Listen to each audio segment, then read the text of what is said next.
Habang tinitingnan namin yung sa political dynasty, napakalalim pala ng aral ng Ateneo de Manila University on the effects of political dynasties.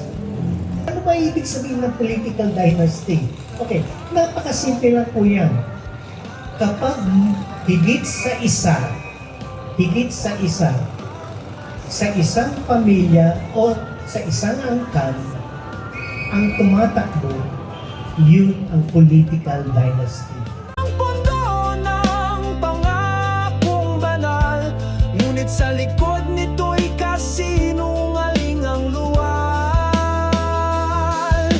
Political dynasty ang kanser ng lipunan, sumisip-sip ng yaman, pumapatay ng kinabukasan. Walang gamot sa kapangyarihang abusado kung mananatiling tahimik ang Pilipino. Gisingin ang diwa, panahon ng paglaban. If you have to make a choice, how will they choose what is better for the city? Siyempre mananaig ang personal family desires. Tinakda ang trono sa apelidong di tapat.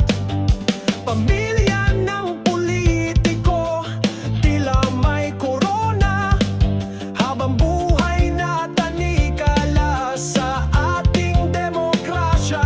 Parang sakit na kumakalat sa katawan.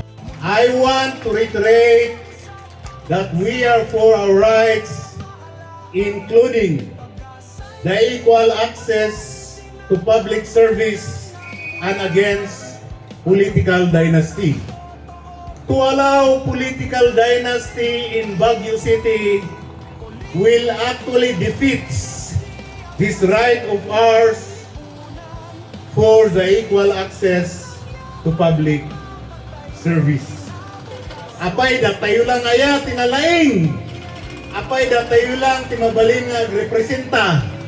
Kat adamot yan nagtayo nga ubing ka nag-adal kan experience to go to what we call the various positions in the city of Baguio.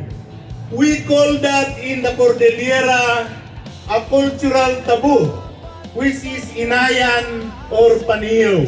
Publiko, hindi ito negosyo ng isang apelido. Pagbabago'y nasa kamay ng tamulat, hindi ng pamilyang walang hanggan sa tuktok ng lahat. Poverty will continue to worsen as political dynasty's goal is not to alleviate poverty, but to institutionalize patronage politics. Ayaw mo pala sa akin, ayaw mo sa misis ko, ayaw mo sa anak ko, sa kapatid ko, pues hindi ka makakatanggap ng tulong. Ating pagkilos, mawawala ang sumpa. Panahon na ng tunay na paglaban para sa malayang lipunan.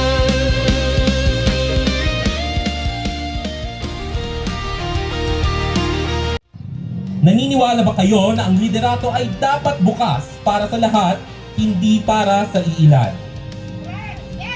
Tama ba na ang kapangyarihan ay hindi dapat minamana, kundi pinagbabatayan ng kakayahan at malasakit?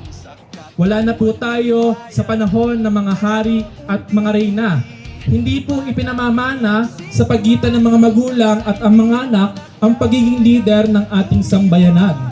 Pinaglaban po ng buong Pilipinas na magkaroon tayo ng demokrasya. Kaya ngayon po, ngayong araw, at hamon po sa ating lahat na panitilihin po ang demokrasya sa ating bansa at tanggihan ang lahat ng forma ng political dynasty sa ating lipunan. Dynasty breeds corruption. Dagdagan po natin, corruption breeds poverty. Ordinary people are shut out. The ones who could really help us never get a chance. Favoritism and corruption grow. Power becomes a game of palakasan, greediness, and abuse. Studies show that areas ruled by dynasties often stay poor and underdeveloped. This isn't just about politics. It affects the entire country, our beloved Philippines. There will be no check and balances. What the husband and wife will be talking about, nobody will ever know because they are going to talk about it in the bed. That is why you are going to have what they call a potential for corruption. I am not saying that anybody is corrupt here, but if you have that condition, you have one as a congressman, the other as mayor, corruption could easily ensue, and that is not what we should do in this city. We never had any political dynasty in Baguio, and we should never start it.